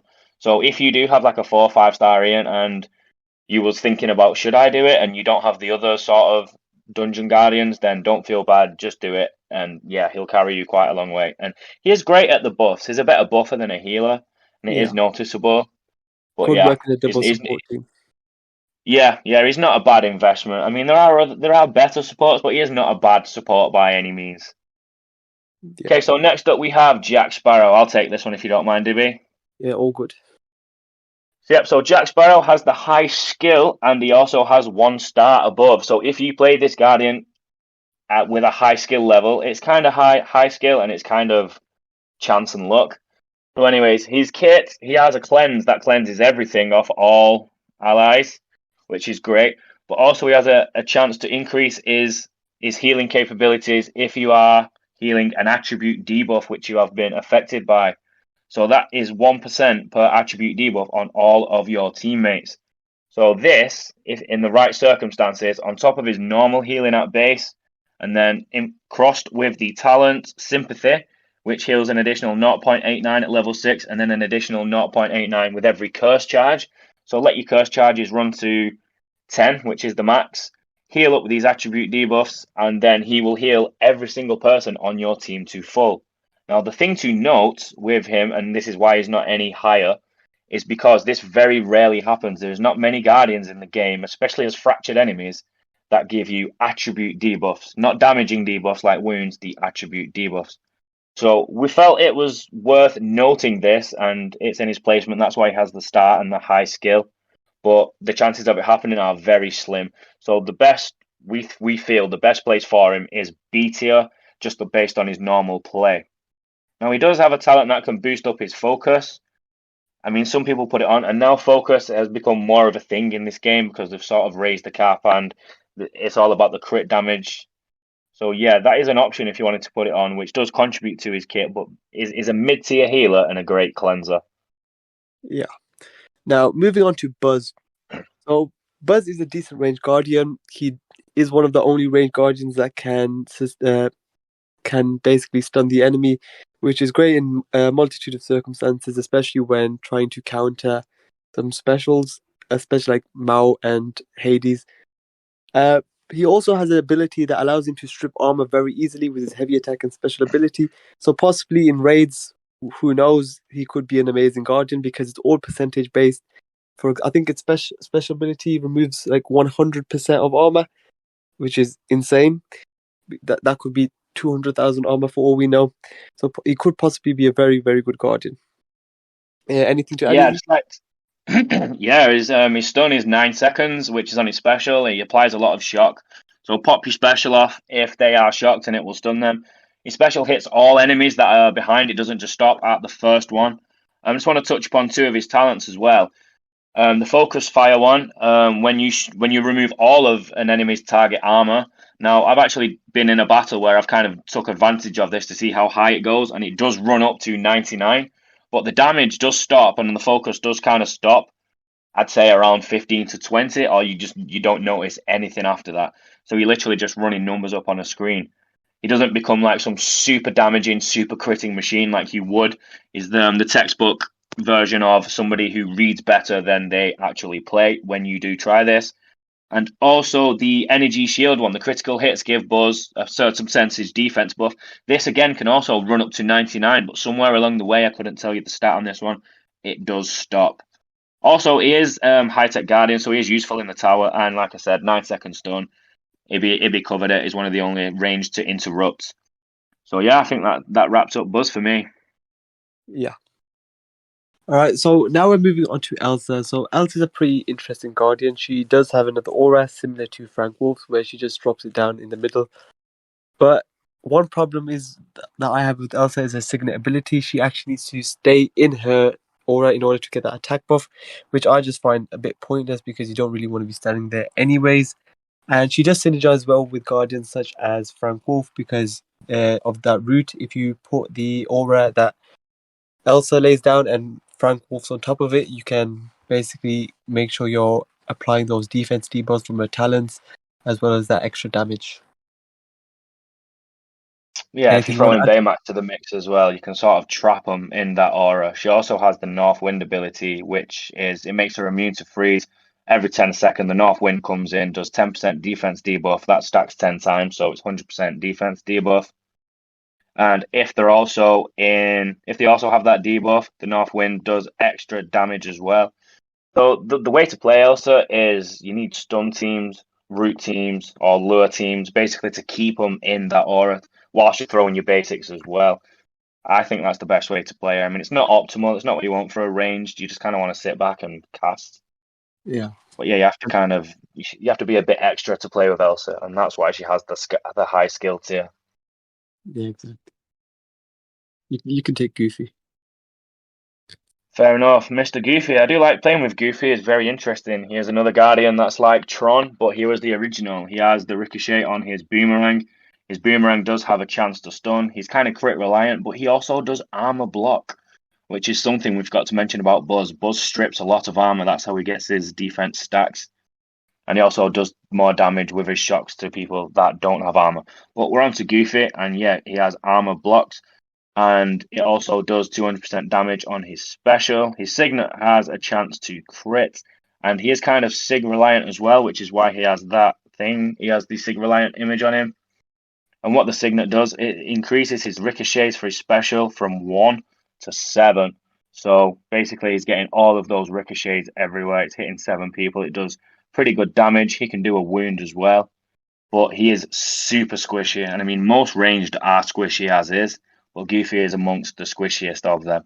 He doesn't really have much other utility. The armor block is very useful. He is high damage as well, but we feel compared to, say, Zurg, Gaston, and Tron, maybe even Buzz, he kind of falls short of them. He's got no way. His stun is very hit and miss. I mean, I've had him for the longest time, and I've seen it work twice, and that was recently. There's no way to sort of guarantee that no matter how many crits you have, no matter how many ricochets you do, you rarely see it, to be fair. But we're not sure if it's broken. It's been reported. But yeah, for that reason, we've kept him in the B tier. Right, so I'll talk about Hades. So he also got a bit of a buff. Essentially, his damage just got doubled. He's got double the damage on his special ability. His heavy attack also now has a chance to inflict a burn, and his attack and focus was increased slightly.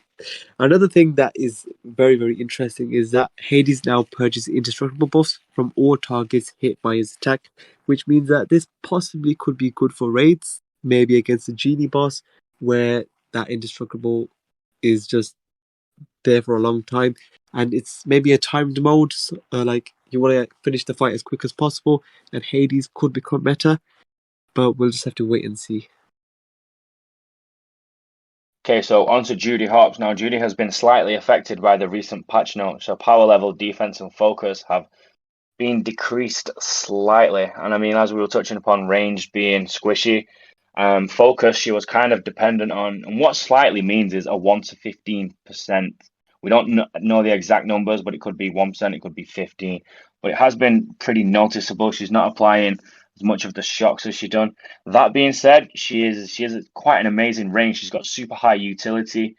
The roots that she does just last. They last a very long time. They're like 15-second roots, especially if you put the talent on. She has low damage though, but the ability to lock off like a screen with a well-timed special, it is a bit of a game changer. But she's kind of a support ranged in that respect because she does kind of lack the damage once she has used her utility. So for that reason, we did drop her from A tier to B tier, sadly. Yeah. So on Tinkerbelle, she also got a bit of a change. So she can do a lot of damage now in Supernova, and the downtime for it is significantly less than it was before. She also has a talent that does knockback. This wasn't really worth it before the change, but because her AoE has now increased in size, that might be a bit more useful. But the problem with Tinkerbelle is that she is very, very squishy, just like Scar and Minnie. And again, if she's paired with Hiro and Scrooge, she could possibly be A tier, but she's B tier because you need that specific team composition.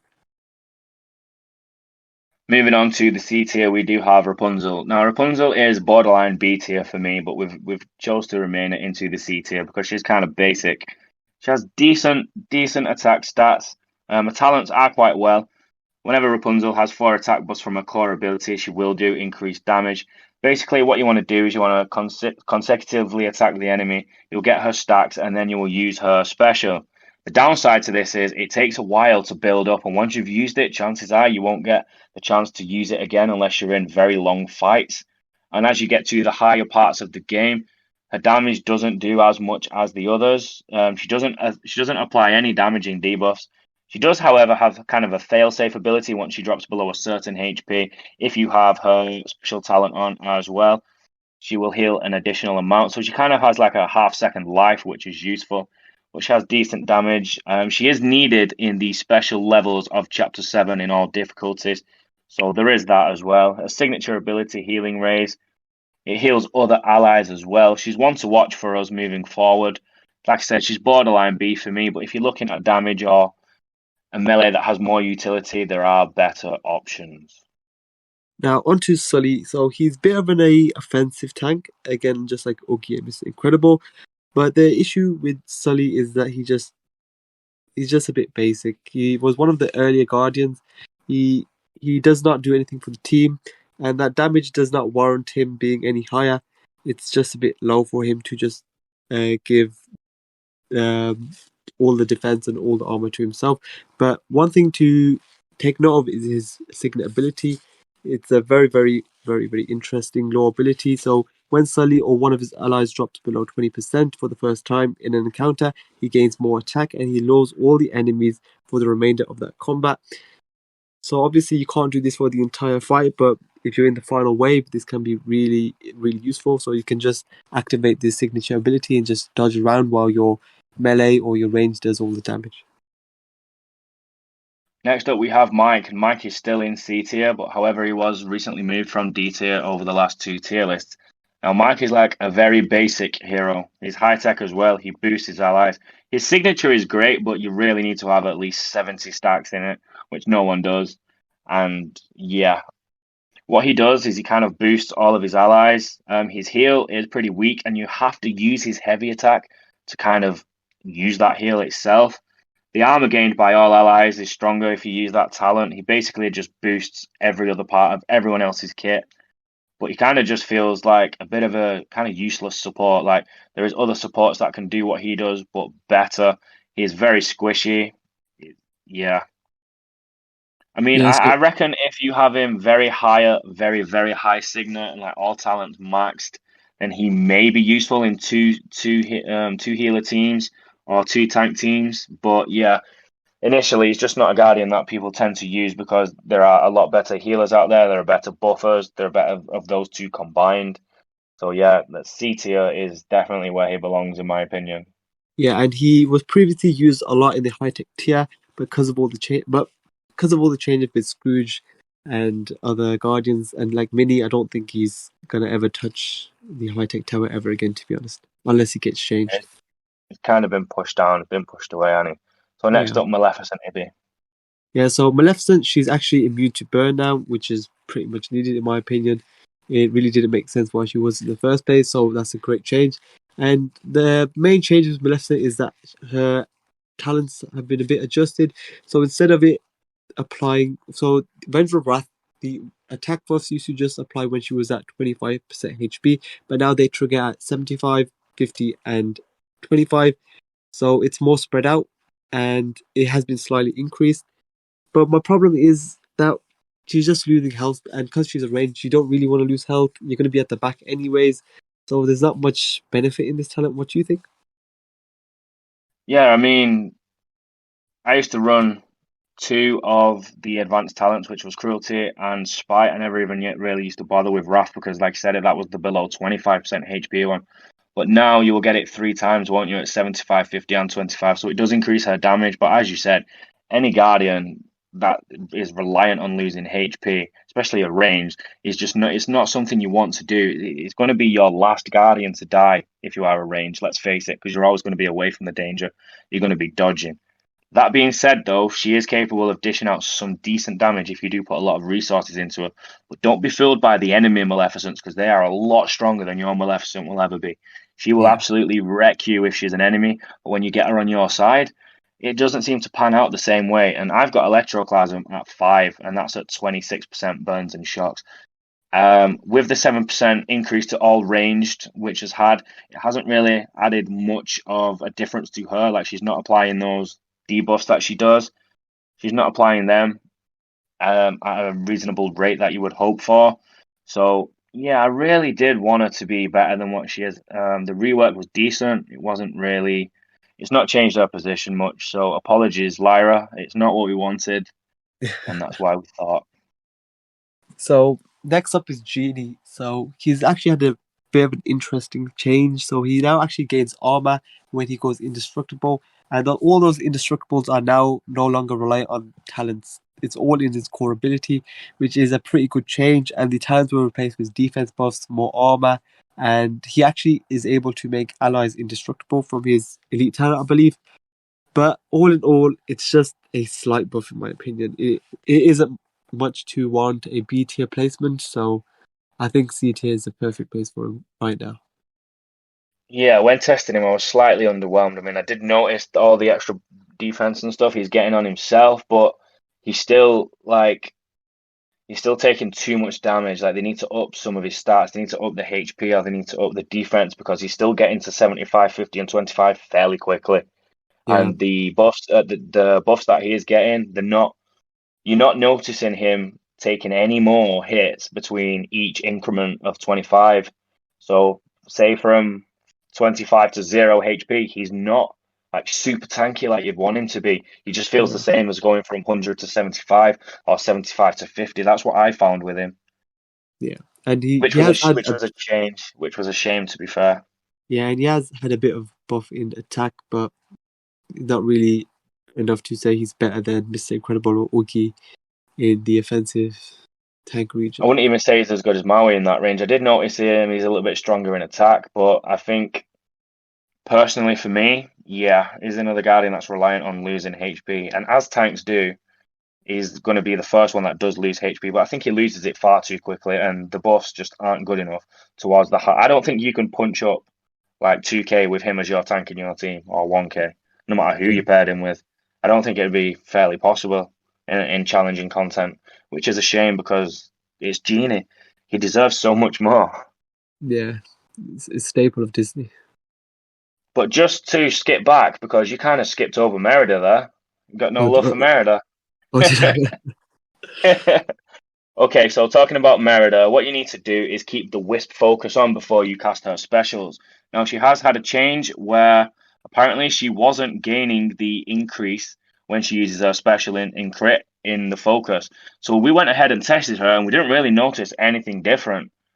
So once you're Yeah. killing enemies or once you're casting specials and you do have the Wisp focus icon on, which boosts her chance to crit, it didn't really jump. It didn't really jump at all for like three.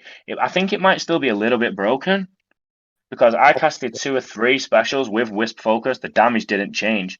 And she may not have critted, but when she did, once or twice, then it didn't really jump up to where she starts critting more. And the damage is it's just not it just wasn't a good jump. It didn't feel like the Merida we wanted. And I know some of us still think about the Merida of old, where she was just an insane powerhouse. She will Yeah. never be that good again because she was broken, but I at least wanted her to feel like an A, maybe a B tier sort of damage dealer for ranged. That being Yeah. said, she does have a wound, you know. She's got decent abilities. She will carry you far if you get her early on, like 4 or 5 stars. She will do well. But to punch up in content and, you know, really to boost her with other team members, you'd rather use a different ranged. She doesn't have any utility whatsoever compared to like Judy. So for me, she's one of the most useless, sorry to say, range guardians that there is on game at the moment. Yeah. So now moving on to D tier. So Hook and Eve, they're both pretty meh. They haven't really changed much with the update. But the thing is, just in comparison to the other Guardians, they're just nowhere near. Hook just lacks in damage, and Eve just lacks in everything, to be honest. Yeah, she does have a bit of a shield and a chance to stun on her signature ability. The special does 600%. It's at 12 seconds. So she's one of those guardians that read well on paper, but when you get her in the actual battle, she Yeah. really doesn't feel like everything she's hyped up to be. When she first came out, I was pretty excited, and I've got her at Astral 2 now, level 50, and she doesn't really seem to do much of anything, to be fair. She is Yeah. immune to wound and poison, which is decent, and Hook also does heal block, and he has his own, like, marked enemies, which he does Yeah. damage to. But between them both, like they say, they read better than they actually play. Yeah. That being said, as we've kept saying throughout this video, if you do have them 4 and 5 star and you are a new player, they will get you far. But these two will not be able to punch up in difficulty, in our Yeah. opinion. It's just sort of not possible. Eve does inflict shock as well. The shock's not too bad, but it just all in all, her damage seems very low. Like mine's at 1900 now, and that's at Astral 2 level 50. Yeah, that So is as we very was low. comparing her to Astral 2, level 50, level 40 Baloo before, she's only got an extra 100 damage, and she's supposed to be a damage dealer. Mm. And Baloo's like a very low damage tank as is. She does have high focus at 4K, not high compared to other range, but high compared to Baloo, who's a tank who does a bit of damage. So if you can see that comparison and see where we're going with this, you'll understand that Eve is just not a very Yeah. great range. One of her talents is kind of you don't have to equip it, but she has a shield and it has a chance to knock back when she does get hit as kind of a fail safe. But again, with a range guardian, you want to stay out of the way of damage. You don't want to be running in just to trigger and knock back on that.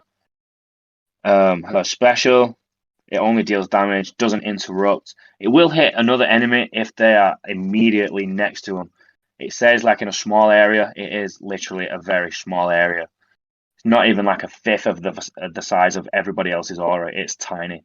Maybe if they extended that up to her damage made the shock a bit stronger and gave her an interrupt, then she could probably be B tier. But yeah, apart from that, just don't bother with Eve unless she's 2 clear stars above the rest of your roster. Yeah. And yeah, to touch upon Hook, he is Seafaring Guardian, but you use Ariel more often than not unless you don't have. He will. I think you'll struggle, to be honest, unless you have 5-star level like 80, maybe Yeah. even more, to complete the actual towers. I mean, if you mark an enemy and then use your special, it does do more damage, but it's nothing to write home about. It's still quite low. It's pretty squishy, and yeah, basically D tier just don't play the way they should, or the way they read. Yeah. Now that was a very long explanation video, and if you did notice, halfway through B tier, Jones did have to leave because we are recording this and it's nearly 1 a.m. in the morning. We tried to make it as informative and less boring descriptively as possible, but as we said, it's very late, so we apologize if it wasn't as entertaining as we hoped, but we do like to bring the information and we try to give an opinion on everybody as much as possible. I believe we spent like, what, 50 minutes on the first 2 tiers? Yeah. Something crazy. Something crazy like that. But yeah, we feel like anything between S and B are the ones you want to go for. C and below, kind of don't bother with unless they are like a star or 2 clear stars above the rest of your roster. We will link the talent guide, the team comps list in the description. I'll also upload the tier list so you can download your own copy as well if you haven't already got it from our Reddit or the Discord. We will link all of the stuff in. I'll link Ibby's channel in so you can see all of the amazing content he is doing. I'll also link in Default Dan because he's doing his tier list. He does his by Guardian classes, so he will give his opinion on who is the best Guardian in the class in his opinion. So look out for that as well. He's also part of the ENC. He's a good content creator. So yeah, this has been Ibby and Eeaassyynow with another collaborations with special guest Jones. Until next time, take it easy now.